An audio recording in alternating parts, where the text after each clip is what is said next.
Dear friends in Jesus Christ, perspective is everything. When it is lost, headaches and heartaches set in, take root, and begin to dominate our lives. When we lose perspective, everything is reduced. The wide horizon, the depths of our minds, the compassion of our hearts, the enjoyment of our lives, and the consolation of our God.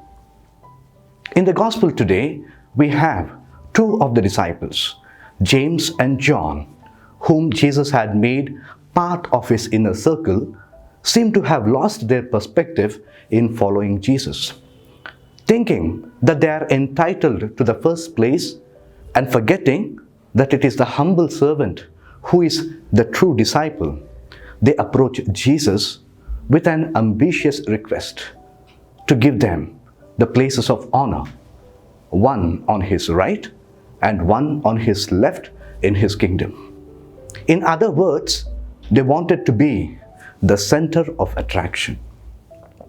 This incident happened at the time when Jesus was definitively predicting his passion and death for the third consecutive time in the Gospel of Mark.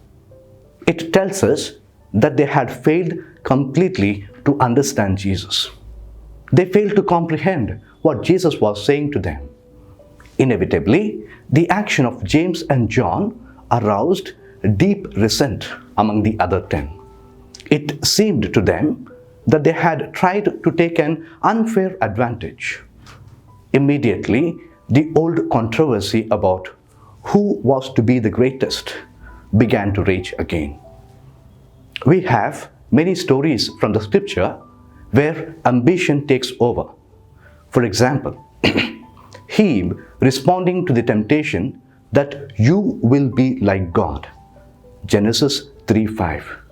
The people saying, "Come, let us build ourselves a city with a tower that reaches to the heavens, so that we may make a name for ourselves." Genesis 11:4. Dear friends, when perspective is lost, the world turns upside down. Contentment gives way to restlessness, humility to ambition, and patience to a hopeless pursuit of a consummation, renown, and immortality that this life can never give. Self-obsession robs us of our joy. Warning against the temptation of seeking power, Pope Francis says that there are many who follow Jesus with this motivation. In the church today, there are climbers, people driven by ambition. If you like climbing, go to the mountains and climb them. It is healthier. Do not come to church to climb, says Pope Francis. Today, the world needs people whose ideal is service. That is to say, it needs people who have realized that it is the humble servant who is the true disciple. How do we arrive at this ideal and keep our perspective intact? I believe for this, we need to constantly keep before us the image of Christ as the kenosis, self-emptying of God. Jesus as divine self-abandonment. God as someone who is emptying himself in the incarnation. And we read about it, particularly in the letter of St. Paul to the Philippians, chapter 2, verses 5 to 11. What does the kenosis, or the self-emptying of God, mean? As Ron Rolheiser says, to self-empty in the way Jesus is described as doing means being present without demanding that your presence be recognized and its importance acknowledged. It means giving without demanding that your generosity be reciprocated. It means being vulnerable and helpless, unable to protect yourself against the pain of being taken for granted or rejected. It means living in a great patience that does not demand intervention, divine or human, when things don't unfold according to your will.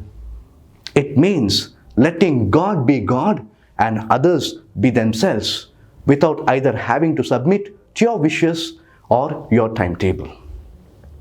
Jesus, with such powers as he had, he could have arranged life entirely to suit himself, but he had to spend himself and all his powers in the service of others. He had come, as he himself said, to give his life as a ransom for many, and he remained focused with this perspective. Dear friends, we need to turn to the Eucharist to draw lessons on kenosis of God and strength to keep perspective on humble service to others.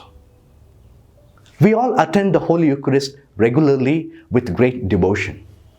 It is good, but we need to keep in mind that the Eucharist is not a private act of devotion meant to settle our debts with God, but a call to and a grace for service. The Eucharist is meant to send us out into the world, ready to give expression to Christ's hospitality, humility, and self-effacement. It should lead us out of the church into the humble service of others.